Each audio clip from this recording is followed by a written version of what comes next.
कम नाम ले, मोक्ष इस जन्म में ना होगा तो मनुष्य जीवन तो मिलेगा। इस भक्ति में इतनी गजब का मंत्र है ये। जल्दी ले ले नाम गुरु का,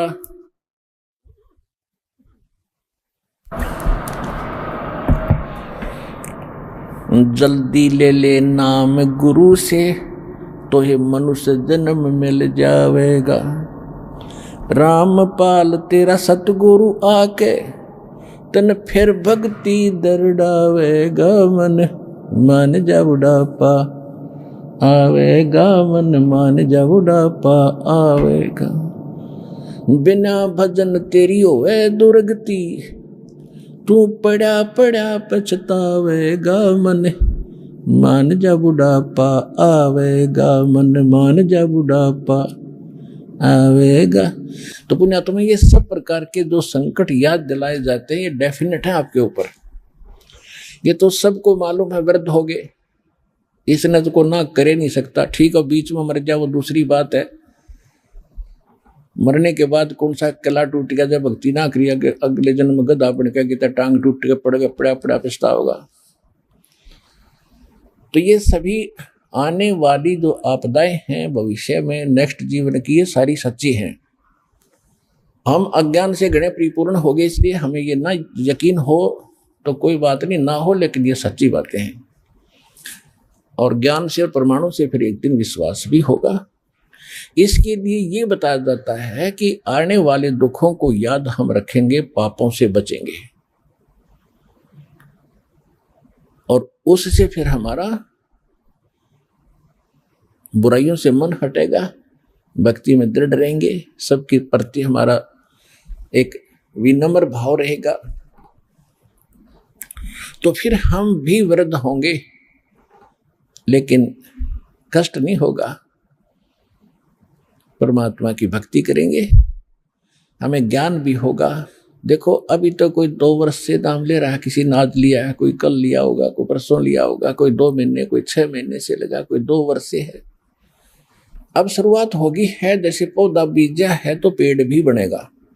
यदि उसकी सच्चाई प्रॉपर करते रहे, ठीक ढंग से उसकी देखभाल करके उसको पाल पोस लिया तो पौधा बनेगा, वृक्ष बनेगा, और आम का वृक्ष बनेगा तो फल भी देगा, और इतने देगा, छाया भी देगा, फल भी देगा।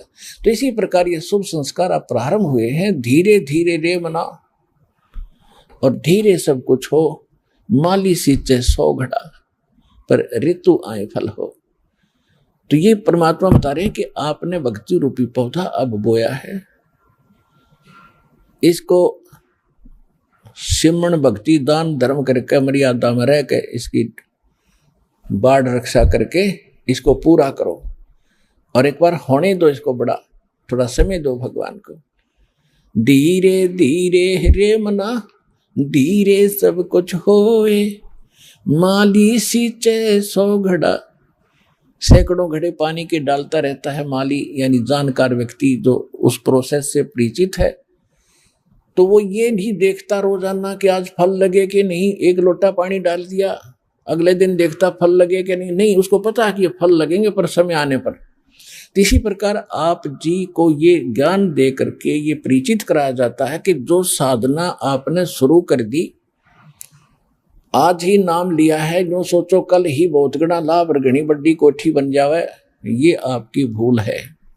लाभ तो मालिक अवश्य देगा आपको, पहले अपने कोटे से देगा, और उसके बाद फिर आप सिंचाई करिए। जैसे किसी ने नर्सरी लगा रखी है, नर्सरी में उसने अपनी तरफ से पौधा बना दिया, बीज बो के आगे ले जाओगे तो उसको तो आपने फिर सिंचाई करके पेड़ आपने बनाना पड़ेगा। तो इतना लाभ परमात्मा आपको यहाँ देंगे, जो आपके विशेष दुखदायी कर्म है उनको तुरंत खत्म करेंगे अपने आशीर्वाद से। उसके बाद फिर आपको ज्ञान से दृढ़ किया जाएगा कि भक्ति करें, बात बनेगी।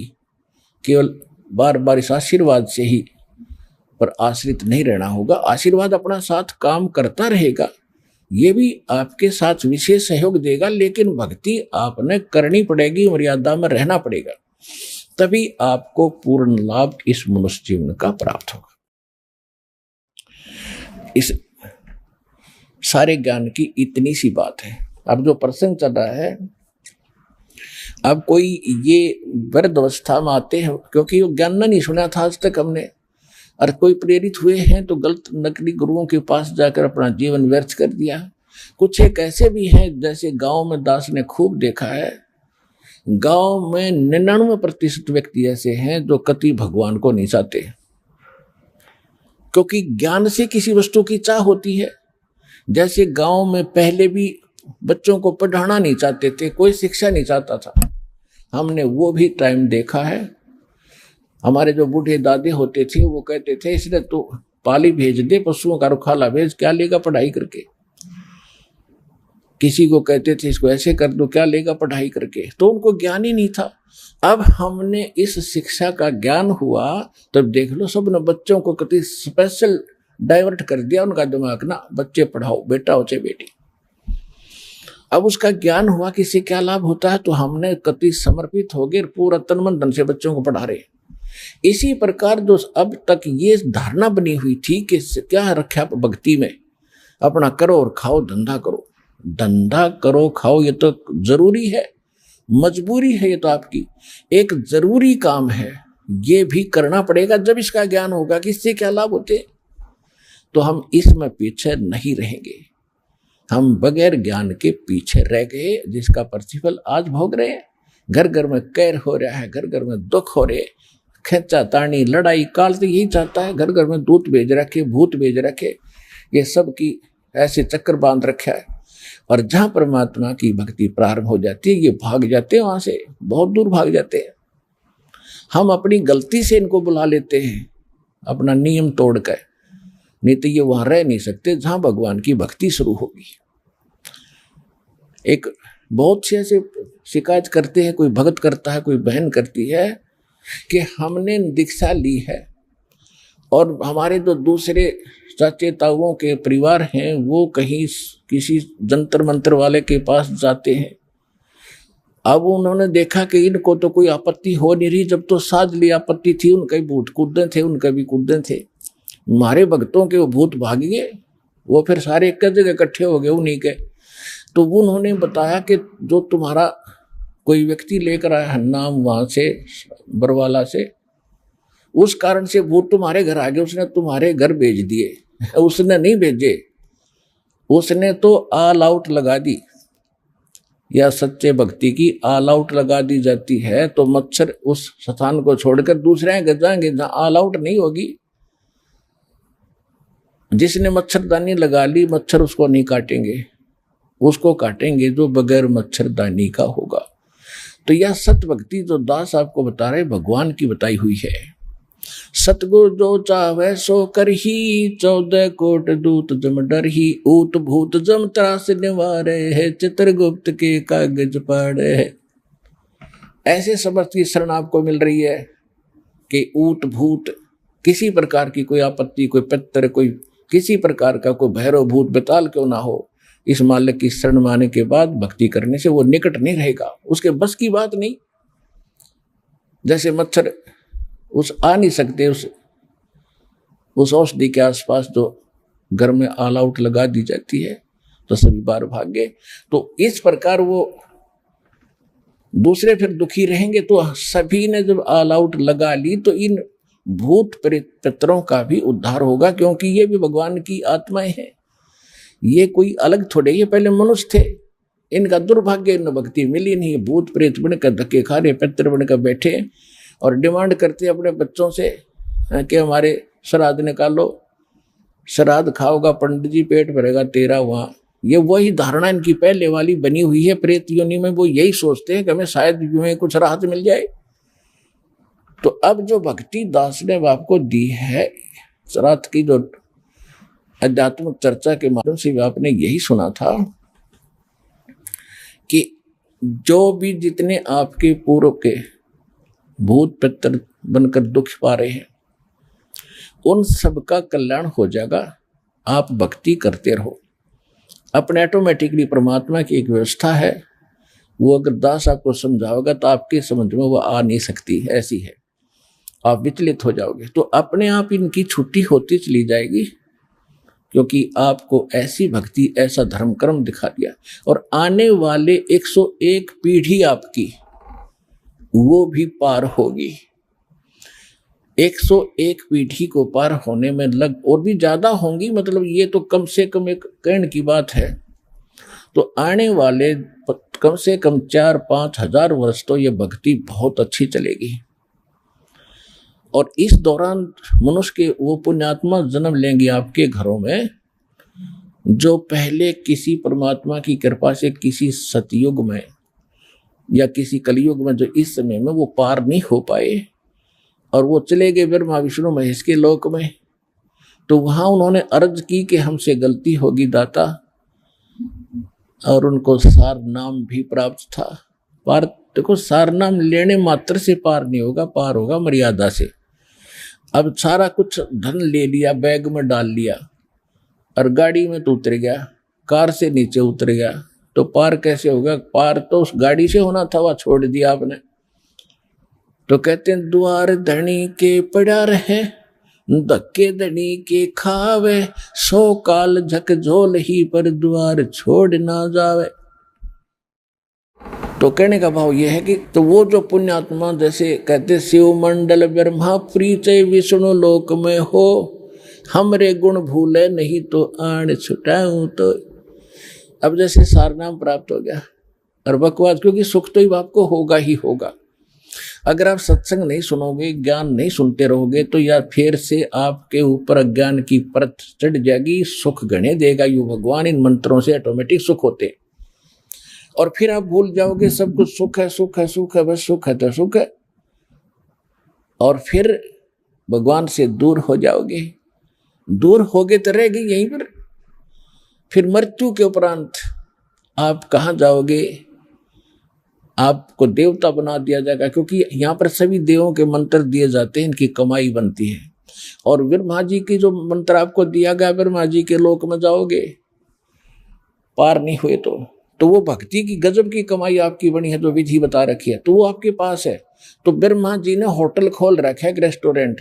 ऐसे विष्णु जी ने विष्णु के लोक में एक स्वर्ग रूपी होटल बना रखे, ऐसे शिव जी ने, ऐसे फिर ब्रह्म के अंदर बना रखे। जो सतनाम के आप अंदर 2 मंत्र जाप करते हो, ओम नाम ब्रह्म का है, इसकी भक्ति से ब्रह्म लोक प्राप्त होता है। वहाँ बड़ा होटल है, वहाँ ज्यादा खर्चे और ज्यादा डांस बकवादे सबसे ज्यादा वहां पर है। होटल में आपको पता है क्या होती है, इतनी सी बात समझ लेना।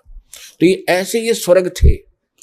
तो ये क्या जाएगी जब आत्मा वहां जाएगी, फिर इसको कुछ वो ज्ञान अंगड़ाई लेगा, याद आएगी, अरे हमने तो सतलोक जाना था, यहाँ तो गुरुजी बताते थे कि ये तो हमारा पूंजी नष्ट होगी, यहाँ पर तो ये तो हमारा धन है वो समाप्त होगा, यहाँ कितने दिन की ठाठ है, मृत्यु के बाद यहाँ भी मृत्यु होगी। तो कहते वहां जाकर जब हे भोली आत्मा मूर्ख, तुझे वहां भी तूने मुझे पुकार लिया और मेरे इन गुणों को तू याद रखेगा कि ये तो यहाँ नहीं आना चाहिए था, मैंने गलती कर दी, हृदय से रोएगा, तो वहां से भी तुझे छुटा लाऊंगा।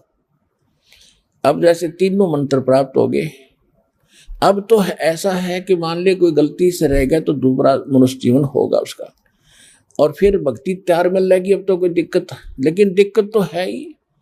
मनवाने नाइजीरिया में पैदा हो गया जाकर, फिर वहाँ संस्कार है, कोई इंग्लैंड में हो गया, फिर वहाँ कैसे समझावांगे, ना भाषा जानते, ना वो इस ज्ञान से परिचित, ना भगवान से परिचित। तो ये समस्या अपनी बढ़ाने से आपको हानि होगी। इस ज्ञान से आपको सतर्क किया जाता है, इन फाउल पॉइंट्स को बचना, इन गलतियों से सतर्क होना। तो जैसे ये कलयुग तो चलेगा, ये भक्ति चलेगी 4-5 हजार वर्ष तक, और फिर पूरे विश्व में शांति होगी, वातावरण बड़ा शुद्ध होगा, ये सब हाहाकार मिट जाएगी, और प्यार से रहा करेंगे भक्ति, और घर घर हवन हुआ करेंगे। इससे प्रदूषण में भी फिर पुनः ठीक होगा, प्रदूषण भी ठीक हो जाएगा पृथ्वी का, वायुमंडल का, तो फिर से ठीक बाहर से आएगी वो बढ़िया। तो इसमें ये दास ने सीडी वगैरह बना रखी है, जब तक ये विज्ञान चलेगी तब तक ये भक्ति मार्ग चलती रहेगी, इससे दीक्षा होती रहेगी। उसके बाद फिर क्या होगा कि लास्ट में ये रह जाते हैं, गफलत कर जाते हैं, सुख गणा हो जाता है, तो उनको फिर भक्ति युक्त रहा नहीं।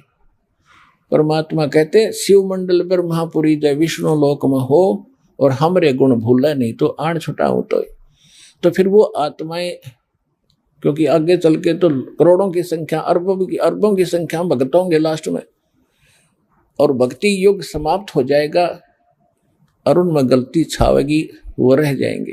तो वहां जाके भी याद कर लिया उनको मालिक को, तो वहां से भी छुड़वा लाएगा भगवान जा करके, छोड़ो ये हमारा भक्त है, ये हमारा भक्त यहाँ के गलती से आ गया।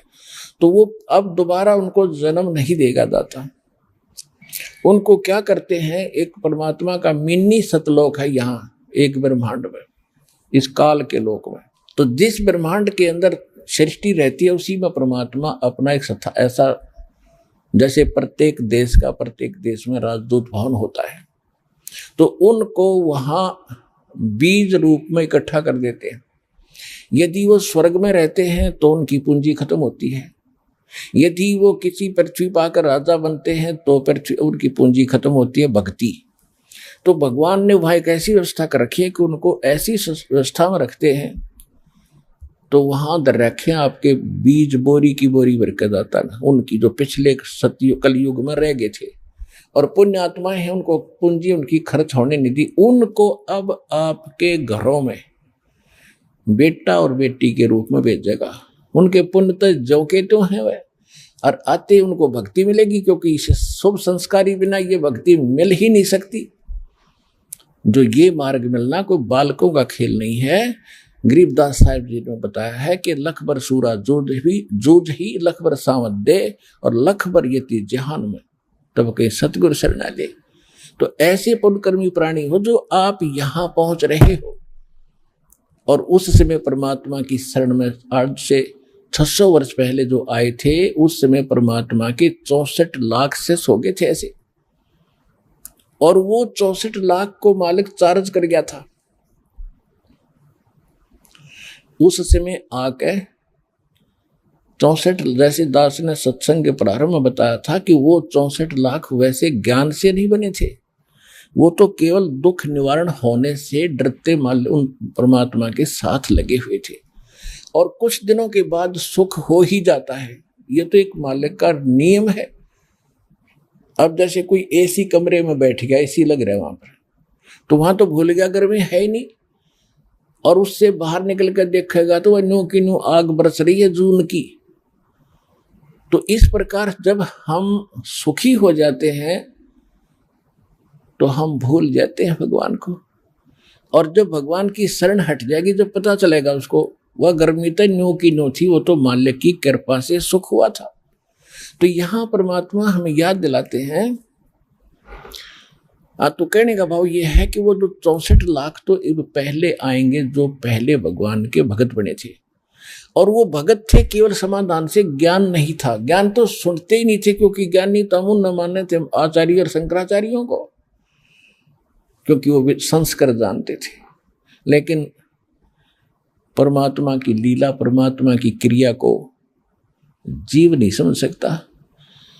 तो उस समय एक धानक रूप में रह के ऐसा कमाल किया, मुर्दे तक जीवित किए, गाय काट दी थी। सिकंदर लोधी ने गर्भवती गाय को काट दिया था और कहा था यदि तू भगवान है, अल्लाह है, तो इसको जीवित करके दिखा। हमारे हजरत मोहम्मद ने गाय जीवित कर दी थी। वो भगवान का पैगंबर था, अल्लाह का रसूल था।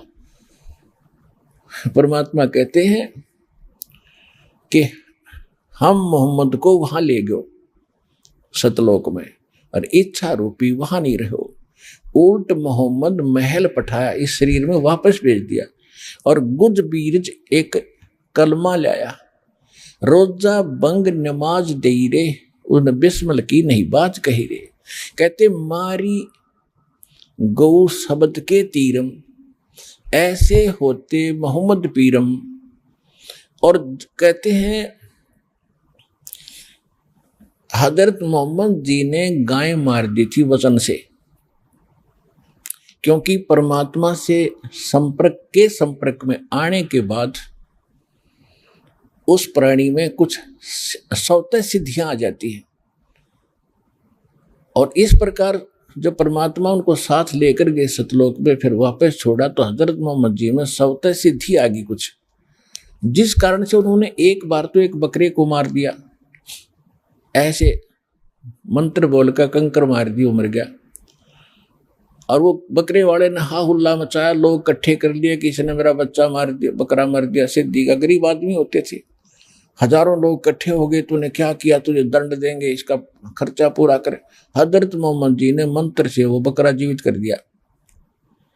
वो जीवित हो गया तो महिमा फैल गई, वह बड़ा महापुरुष आगे हैं, बड़े महापुरुष आए।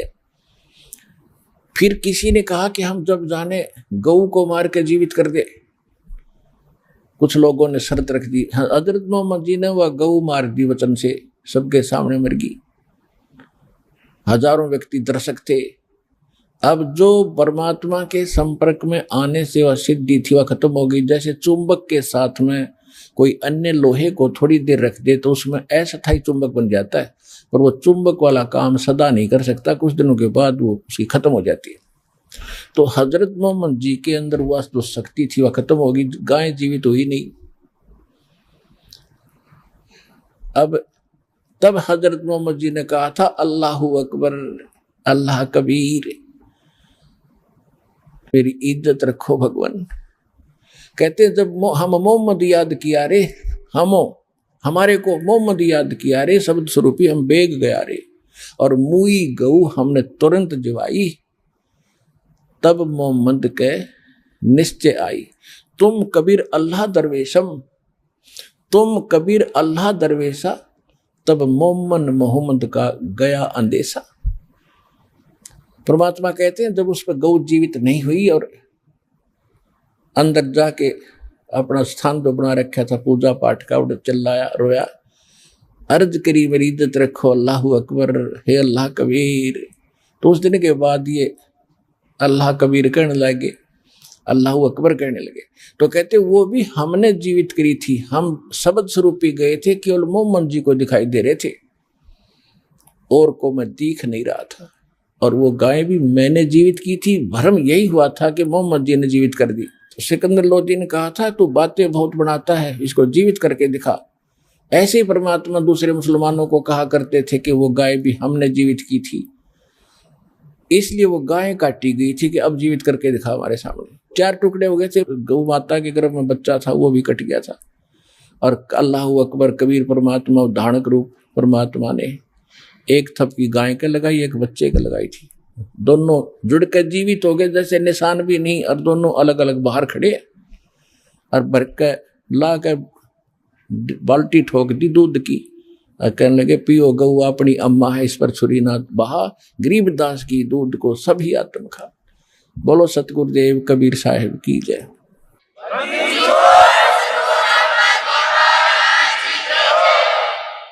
तो कहने का भाव ये है कि परमात्मा के ने ऐसे ऐसे चमत्कार भी दिखाए थे और इन चमत्कारों से प्रभावित होकर के लाखों की संख्या में लोग भी जुड़ गए थे। जिस दिन परमात्मा ने ये लीला की गौ जीवित करने की, कई हजार की संख्या में हिंदू और मुसलमान दोनों शिष्य बने। और सिकंदर लोदी ने दंडोत प्रणाम किया।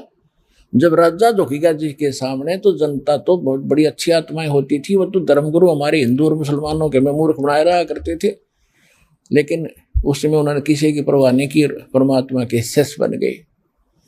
ऐसे जैसे परमात्मा ने एक लीला की थी, जैसे सत्संग में बहुत बार दास बताता रहता है कि झूठी चिट्ठी डाल दी थी कि कबीर साहब भंडारा करेंगे, और परमात्मा संसार की दृष्टि में एक निर्धन दुल्हा धानक, एक झोपड़ी में रहने वाला, कपड़ा बन के खाने वाला, और जिसके नाम से चिट्ठी लिख दी 18 लाख व्यक्ति इकट्ठे हो गए कि दोहर देगा मोहर देगा और 3 दिन तक भोजन भंडारा कराएगा। और भोजन में लिख दिया लड्डू जलेबी बर्फी कचौड़ी पकौड़ी दही बड़े और बड़ा क्या क्या लिख दिया, हलवा पूरी खीर खांड सारा सूखा सीधा भी देगा। तो ये लालची लोग थे जो आश्रमों में रहते थे, अपने सारे चेलों को लेकर के कि प्रत्येक भोजन के बाद 10 ग्राम सोना एक मोहर मिले, और एक दोहर कंबल बहुत कीमती होता था, उसमें बड़े सेठ लोग ही उस दोहर को प्रयोग कर सकते थे, आम गरीब व्यक्ति दोहर नहीं सिंपल खेस रखा करता था। तो इस चीज को सुनकर सारे इकट्ठे हो गए अब उन्होंने तो जुल्म किया था दुष्टों ने कि कबीर भाग जाएगा झोपड़ी छोड़ के, वो तो यूं ना मारे तो मरता और ना ज्ञान से हारता, इसका क्या इलाज करा था। हिंदू और मुसलमानों के धर्म गुरुओं ने दोनों ने मिलकर षड्यंत्र रचा था। हर परमात्मा हाय हाय वह मारे थे, परमात्मा के पोबारा हुए थे और उनके कच्चे ठारा हुए थे। तो कहने का भाव ये है कि वो भगत तो मालिक के थे, वो बच्चे धक्के खाते फिरे थे, भगवान के लिए घर छोड़कर आश्रमों में रह रहे थे। तो उससे के छुपा, पूरा पृथ्वी के प्राणी जीव चीड़ी हाथी ये भूत प्रेत पितर देवता ब्रह्मा विष्णु महेश ये भी तो उसी के बालक हैं। हिंदू मुस्लिम सिख ईसाई जैसे हम बट गए अलग से, ये भी तो उसी बच्चे हैं परमात्मा के। तो सभी धर्मों के वो धर्म भगत सोफी संत वहां आगे पहले तो अपने उनको बच्चों को बढ़िया भोजन कराया, केसोरू बना के अपना एक सेठ का बंजारे का, और 9 लाख बैलों के ऊपर जैसे गधों पर बोरे डाले करते हैं, थैले डाल देते हैं, ऐसे बैलों के बड़े बड़े बोरे होते थे, तगड़े तगड़े बैल होते थे उस समय। और इतने गजब के बैल, न सिर पर सींग, छोटे छोटे बिल्कुल और बगैर सींगों के बैल, और इतने सुंदर उनके ऊपर युवा बैल सारे, और जाके वहाँ बैल उतार दिए, तंबू लगा दिए, और लाखों की संख्या में, लाख के आसपास वहाँ से सतलोक से भगत बच्चे आए थे भगवान के यहाँ सेवा करने के लिए। इस कंगाल लोक में है कोई व्यवस्था है यहाँ पर?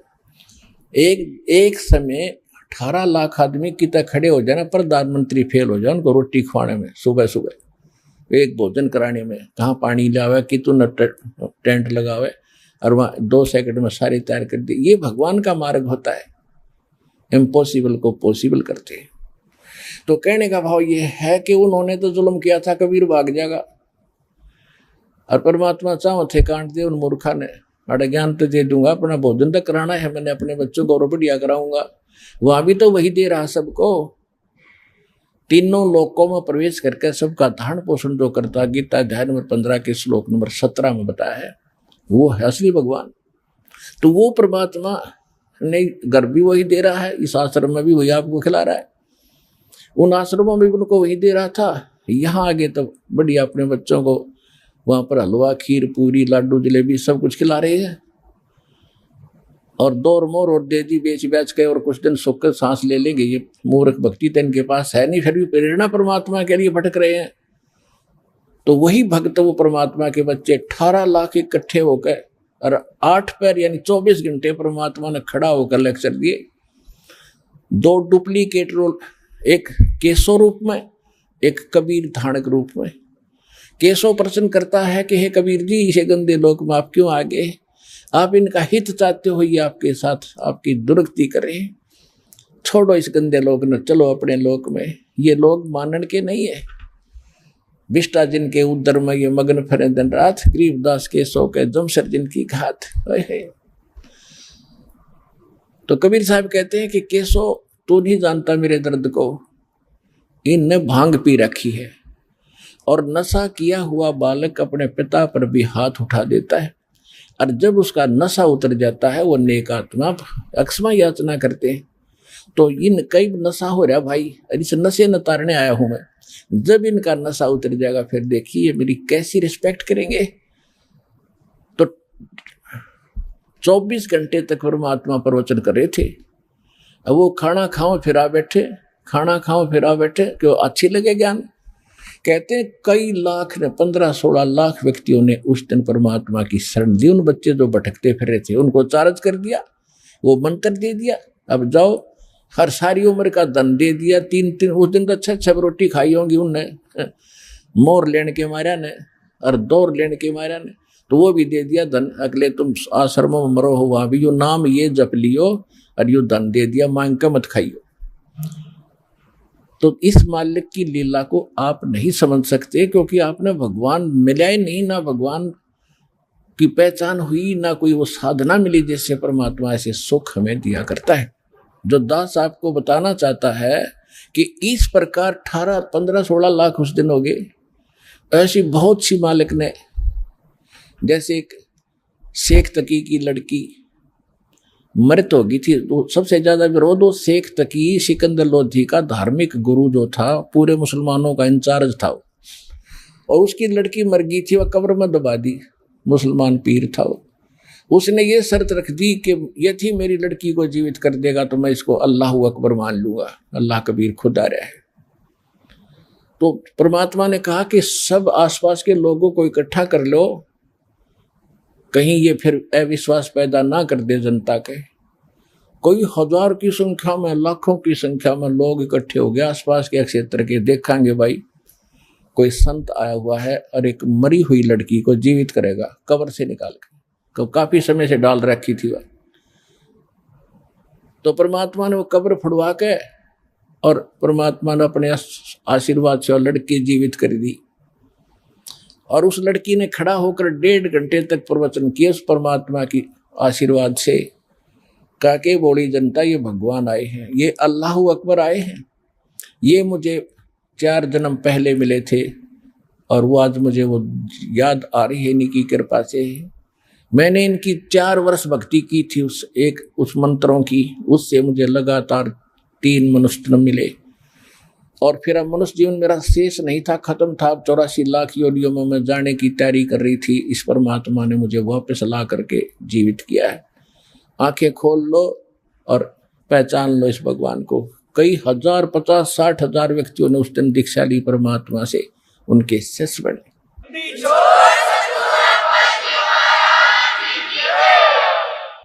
तो जो दास आज आपका बताना चाह रहा था, अब उसके आसपास पहुंचा हूं। एक तो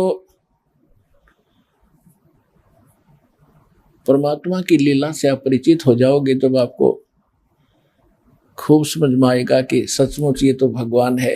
कहते जो जन मेरी शरण है, ताका हूं मैं दास, और गेल गेल लाग्या फिरूं जब तक धरती आकाश। अब देखो, जो परमात्मा के लिए तड़फ रहे हैं वो बच्चे तो उसी के हैं।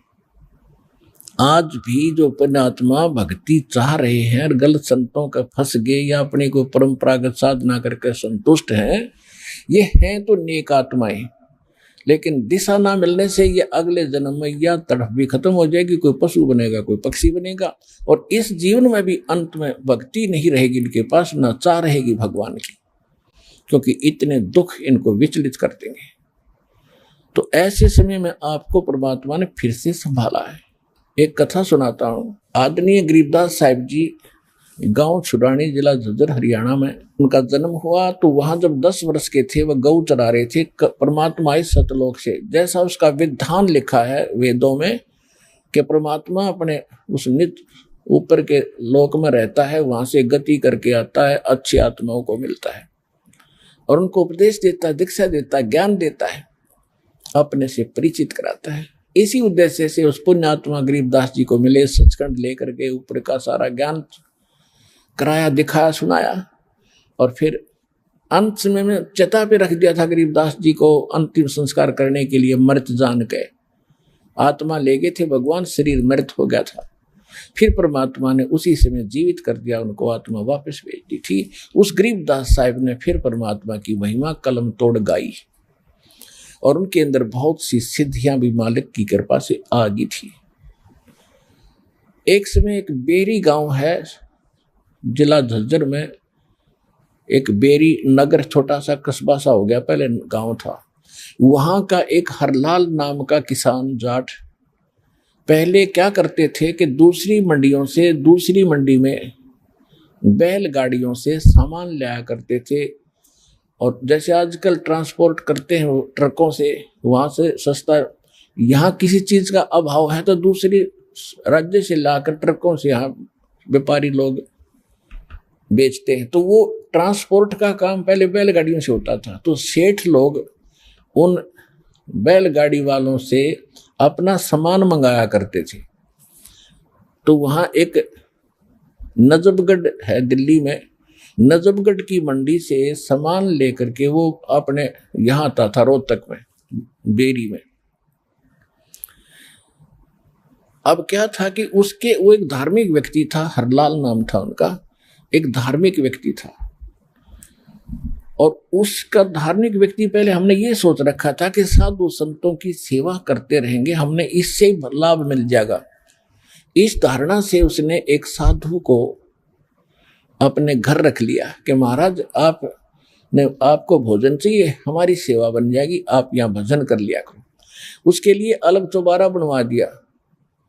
वो महात्मा लाल कपड़ों वाला उसमें अपना बैठे भक्ति करे, वो पूरा परिवार उसकी सेवा करे, अपना टाइम पास करे। तो उसने सोच लिया था कि इसी से हमारा कल्याण हो जाएगा। कुछ दिनों के बाद वो बाबा जी मर गया, संत।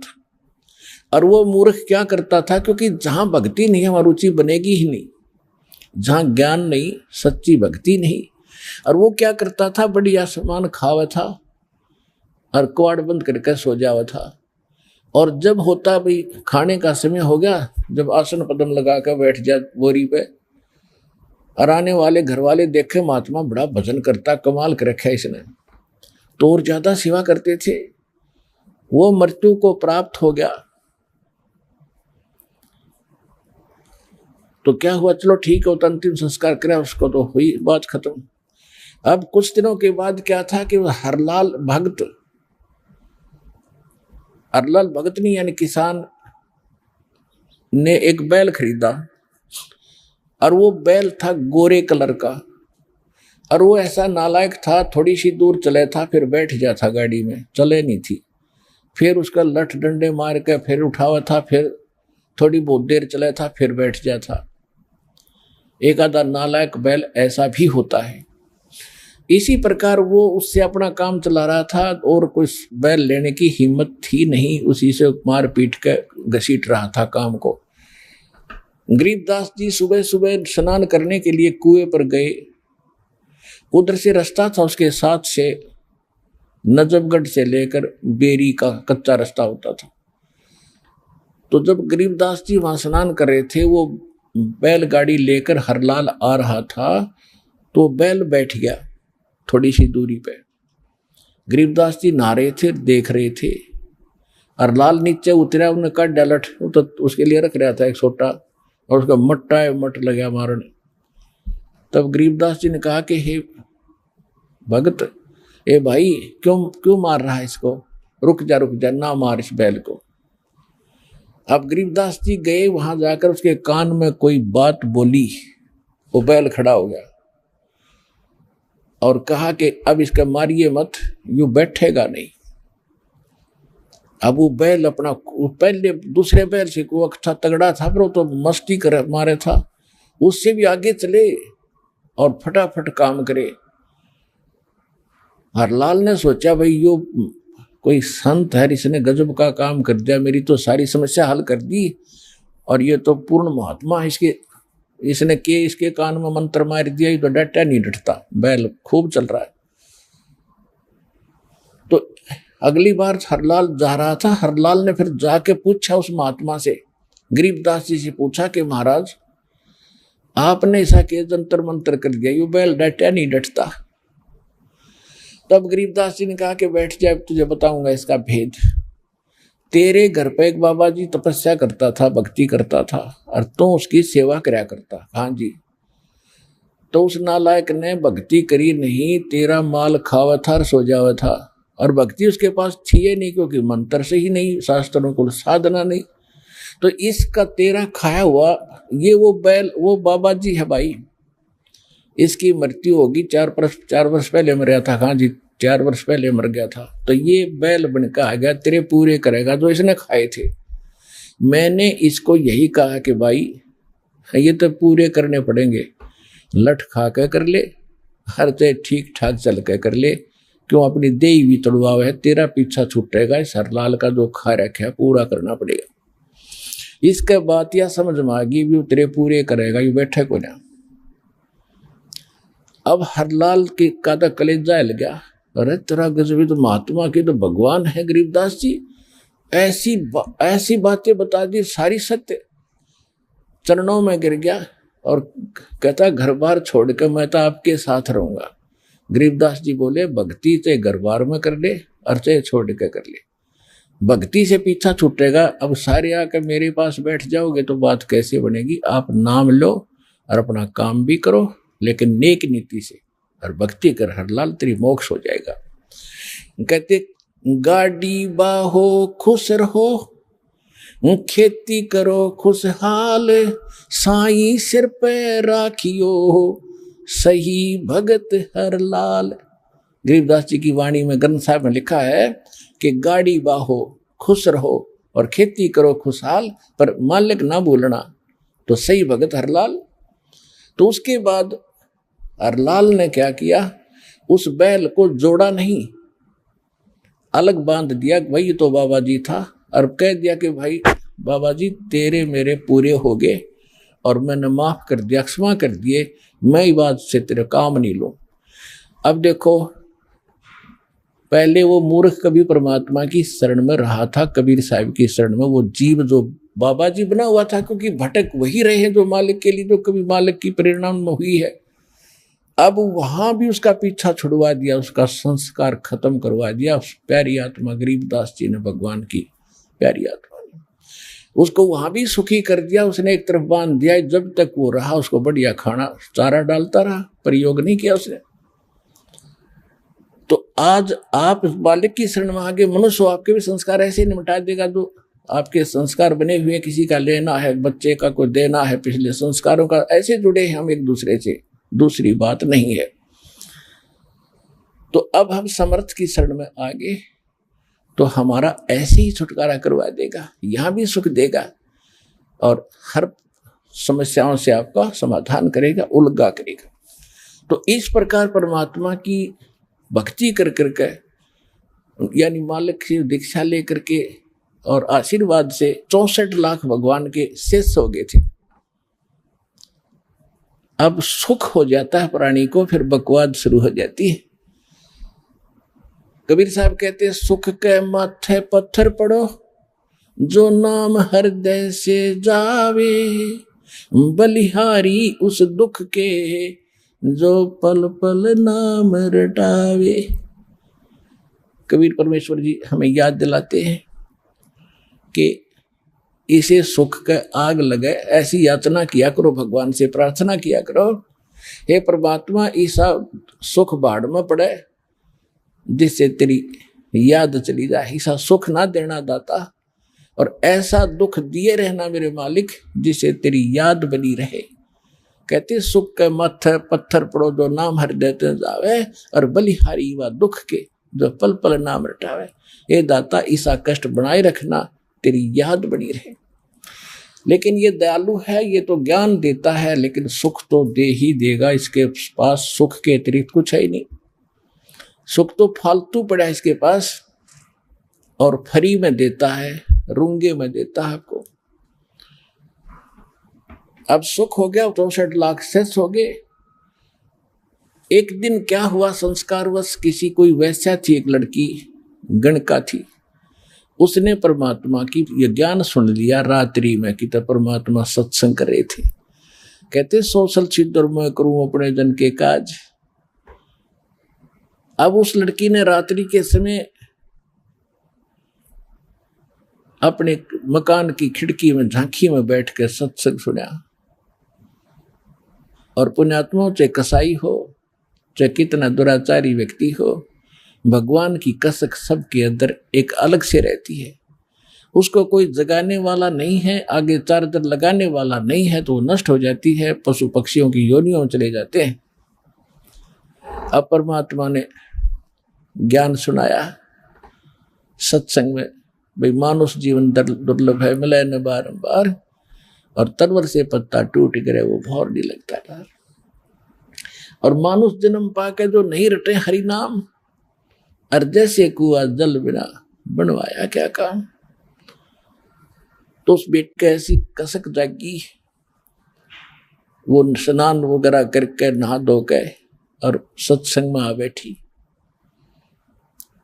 और उसके जब तो किसी ने ध्यान नहीं दिया कौन है ये, कहां से आई है, जब उसने स्वयं अपनी सत्संग और सुना मालिक के पास बैठ के परमात्मा से अर्ज करी खड़ी होकर, हे मालिक, क्या मेरे जैसी दुष्टा का भी उद्धार हो सकता है।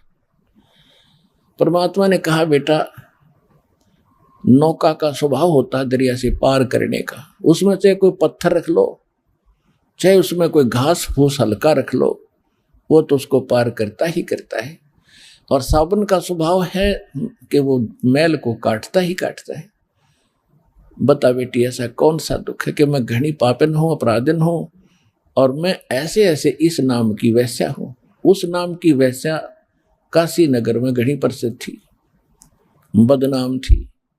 तब सभी ने देखा कि तो वही है, औरत है, वही है।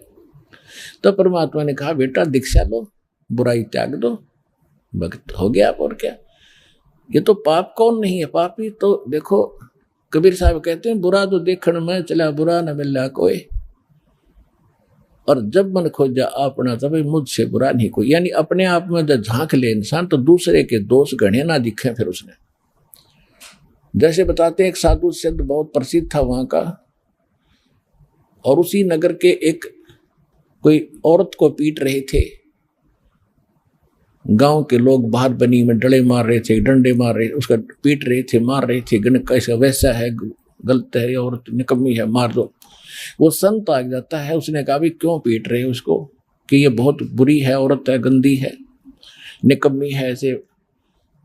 तो उसने, ये तो संत की कोई मानने वैसे सुनने वाला नहीं था। उसने कहा भी ऐसा करो, ऐसे नहीं, इसको अच्छी सजा देंगे, एक पत्थर उठाओ, सब एक एक डला उठाओ, और इसको ऐसा मारेंगे याद रखेगी। सब नट पत्थर एक एक उठा लिया और कहा कि इसके पत्थर वही मारना जिसके मन में कोई दोष ना हो, इस प्रकार का कोई विकार ना हो, और जिसके मन में कभी कोई ऐसा विकार ना आता हो किसी पर नारी को देखकर। अरे ऐसा, अगर ऐसे विकार युक्त ने पत्थर मार दिया, यही तुम पत्थर के बन जाओगे। उनको मालूम था कि संत की इस वचन में बड़ी शक्ति है। सबके हाथ से पत्थर छूट गया, मुंह लटका कर चल पड़े। तो परमात्मा बोले कि बुरा जो देखण में चला बुरा न मिलिया खोए, और जब मन खोजा अपना तो मुझसे बुरा ना कोई। तो उसने कहा कि ये बुरी क्यों है, तुम्हारे गांव के लोगों से तो बुरी होगी। अरे भले आदमी इसका दोष देख रहे, उन दुष्टों का दोष नहीं देख रहे जो इससे मिलन करते हैं। तो हमारे इस संसार में इतना ही न्याय है, बस इतनी सी बात जानते हैं, एक पक्ष में खड़े हो जाते, दूसरे का बिल्कुल ध्यान नहीं देते। तो ये तत्व ज्ञानहीन प्राणियों के विचार होते हैं। अब जिनको परमात्मा, क्योंकि वो ज्ञान नहीं सुनते थे, जो 64 लाख बने थे, परमात्मा को पता था कि इनको मैं कैसे कलम चढ़ा सकता हूं, इनको कैसे चार्जर लगा सकता हूं, तो उनके दुख दूर किए। बहुत ज्यादा कष्ट थे, किसी का कोढ़ था, कोई कुछ था, किसी को संतान नहीं थी, किसी का और बुरा हाल हो रहा था, सब सुखी हो गए। और तब वो भक्ति भी करते थे, मंत्र दे दिया जाप करो। ज्ञान नहीं था उनको, भगवान नहीं माना था मालिक को। ज्ञानी और विद्वान तो वो उन्हीं को मानते थे जो दूसरे धारावाहिक संस्कृत बोलते थे। और मालिक को पता था जब तक ये मुझे भगवान नहीं मानेंगे ये मुक्त नहीं हो सकते, ना मैं इनको सारा खजाना दे सकता सतनाम और सार नाम का। हाँ, इतना अवश्य है कि इस मंत्र से ये यानी मनुष्य जीवन प्राप्त करते रहेंगे जब तक वो 5500 वर्ष कलयुग बीतेगा। यानी 600 वर्ष पहले मालिक ने यह धारणा बनाकर आपको तैयार किया था। और दूसरा ये था कि ये थी मैं एक लीला करूंगा, इस लीला में जो सफल हो गया उसको पार भी करूंगा, सतनाम भी दूंगा, उसको सार नाम भी दूंगा। अब बच गए तेने पार करूंगा। परीक्षा ली जाता। अब क्या हुआ कि वो लड़की जब आने लगी, उन्हें आत्माओं मालिक के चश्मों से, ज्ञान के चश्मों से हमें दिखाई देने लग जाता अपना पिछला जो पिछला चला गया भूत और आने वाला भविष्य सामने दिखाई देता है। तो जो ऐसा दुखी होता है व्यक्ति, वो ज्यादा भगवान के निकट आता है और ये सोचता है कि मैं ज्यादा से ज्यादा परमात्मा के निकट रह कर आशीर्वाद पाऊं और जल्दी पाप से मुक्त हो, जो मैंने घने पाप कर रखे। तो वह लड़की प्रत्येक सत्संग में आने लगी। अब जो सुखी हो गए थे, जो पुराने भगत थे, उनके मन में दोष आ गया। वो कहने लगे उस लड़की के, तू मत यहाँ मत आया कर, तू बदनाम औरत है और गुरु जी को बदनाम करेगी, सत्संग को बदनाम करेगी, यहाँ मत आया कर तू। अब उस लड़की को तो जैसे काग जहाज का सूझ तोर निठोर, बंदी छोड़ दयाल जी तुम लग हमारी दौड़। उसके तो ऐसी धारणा बन गई थी। उसने परमात्मा से कहा कि हे गुरुवर, अब मुझ पापड़ का कैसे उद्धार होगा दाता। परमात्मा ने कहा बेटा मंत्र दे दिया, भक्ति कर, बुराई दे छोड़, अब हो जाएगा मोक्ष। कि मैं यहाँ आती हूँ, मेरी रुचि है आपके दर्शन करूं, सत्संग सुनो, और ये आपके भगत हैं जो पुराने, ये मुझे धिक्कारते हैं, धमकाते हैं, या मत आया कर, तू बदनाम करेगी। परमात्मा ने फिर सत्संग सुनाया करते थे, उसी दृष्टिकोण से भी एक एक न के समझावे इतने टोल का। वो तो ज्ञान सत्संग के माध्यम से विचार दिए जाते हैं, बुद्धिमान ग्रहण कर जाते हैं कि गुरु जी क्या समझाना चाहते हैं। लेकिन उनके अंदर बुद्धि नाम की चीज तो थी नहीं, वो तो सुख सुख मांगे थे, वो दे ही दिया था। दयालु परमात्मा ने मंत्र भी दे दिया था कि चार्ज भी हो जाएंगे। तो मालिक ने क्या सुनाया, भाई कुष्टी होवे संत बंदगी कीजियो, हो वैसा के विश्वास चरण चित दीजियो। यदि कोई भक्त, कोई संत यदि कोड भी चू रहा हो उसके, और वो नाम लेकर भक्ति कर रहा है, तो उसे नफरत ना करना, क्योंकि दुख पता ना किसको और कब हो सकता है। और भगत भक्ति करेगा तो एक दिन वो स्वस्थ भी होगा। और कहते हैं नाम रटत कोढ़ी भलो, चू चू पड़े जो चाम, वो सुंदर शरीर किस काम का, जा मुख नाही नाम। फिर बताते हैं कि वैसा का विश्वास चरण चित दीजियो। देखो संस्कारवश कोई भी व्यक्ति, कोई भी बालक, किसी का भी गलती हो सकती है, और वो सुधरने की चेष्टा करता है, तुम उसको धिक्कारते हो तो कहाँ सुधरेगा फिर वो। जैसे जल है, मैला कपड़ा है, साबुन और पानी की टच में नहीं आएगा तो उसका मैल छूटेगा कैसे। तो इसी प्रकार जो संसार के विचारों से, संसार की क्रियाओं से हम बिगड़ गए, हमने पाप गढ़े इकट्ठे कर लिए, कोई चोरी करके, कोई डाके मार के, कोई और रिश्वत कर लेकर, तो मैले हो गए हम। तो यहाँ आएंगे सत्संग स्वरूपी सरोवर में स्नान करेंगे तो मैल उतरेगा, और यहाँ नहीं आओगे तो फिर कैसे उज्जवल होगे। तो परमात्मा कहा, कहने लगे कि भाई वैसा का भी विश्वास है भक्ति का, उसने धिक्कार डाला, उसको प्रणाम करना अपनी बहन को। धीरे धीरे बुराई भी छूटेगी, किसकी नहीं छूटी, और ज्ञान से छूटेगी। अज्ञान से गलती बनी, ज्ञान से सुधर जाएगा। लेकिन हम तो ढीठ हो जाते हैं, अपनी विचारों को उच्च ही मानते रहे, ये हमारी गलती रही। और अब वो पुरानी बातें मालिक इसलिए दोहरा के गए थे कि इस प्राइम टाइम में गलती ना कर दियो तुम, फिर कैसे भी सूत में नहीं आओगी तुम्हारे। अब तो बहुत गजब का टाइम आ गया। तो इसलिए मालिक ने उस समय ये कहा था। उस समय तो इक्का दुक्का ऐसे उदाहरण होते थे, आजकल तो ये ऐसे फैशन वैशन हो रहे हैं, ऐसे बिगड़ गया सब कुछ, ऐसे नफरत करने लगेंगे तो सत्संग मान जो गए एक भी को नहीं। तो यहाँ आएंगे, सबका आचरण सुधरेगा, और फिर सेट होकर के भक्त बनकर मोक्ष हो जाएगा। लेकिन उस समय महाराज या गला उतरी नहीं, सारी संगत में सुरसुर होगी, भाई अच्छी बात नहीं कर रहे, गुरु जी ने भी सोचना चाहिए, हैं वृद्ध ज्यादा हो गए हैं इसलिए इनका दिमाग भी चल गया। यानी दोष निकालना शुरू कर दिया कुछ मूर्खों ने, और कुछ बुद्धिमान व्यक्ति थे वो ठीक है, दोष नहीं निकाल रहे थे, लेकिन लोक लाज से को मानते उसे थे। परमात्मा ने सोचा अब इनको सतनाम भी दूंगा तो कम से कम इनको एक बार, एक जैसे छाछ के अंदर कणक को डाल के ऐसे पिछोड़ते हैं ना, वो कणक तरह जाती है, थोथे उड़ जाते हैं बाहर, फटाफट उड़ के बाहर जाते हैं। तो परमात्मा ने सोचा एक पछोड़ मार के देखता हूं, ऐसे ला के देखो कितने खरेर, कितने थोथे हैं ये। अब ज्यादा सुरसुर होगी, मालिक ने सोचा ले एक में फड़क निकाल दो उनकी सबकी। परमात्मा ने क्या कहा, उस लड़की से कहा कि बेटी कल तू मेरे साथ आना, और सब अपना जितना भी तू हार श्रृंगार करती है सब लगा के आना। उसने कहा ठीक है पिताजी, जैसे आपकी आज्ञा, मैं आपकी बेटी, जो आज्ञा मैं आपकी पुत्री, 7वें शिष्या होगी, वजन की बेटी होगी, जैसे कहो वही होगा। उधर से रविदास जी से कहा कि एक किराए पर हाथी ला तू, जो पैसे लागे ले जा। मालिक द्वारा कोई कमी थोड़ी थी किसी चीज की, तो एक लीला कर रहे थे, उसको निकाल के दे दिए 50 रुपये, जा हाथी ले आ। हाथी किराए पर ले आए, लड़की को बीच में बैठा लिया, रविदास जी से कहा कि आप मेरे ड्राइवर बनो, पहलवान बन जाओ, इसको चलाओ हाथी को, और निकाल दे उस मेन बाजार के काशी वाले में गए, जहाँ कति बड़ा बाजार हो। हाथ में एक बोतल भर ली गंगा जल की, साफ स्वच्छ जल की बोतल, पानी की, जैसे देसी शराब हुआ करती पहले।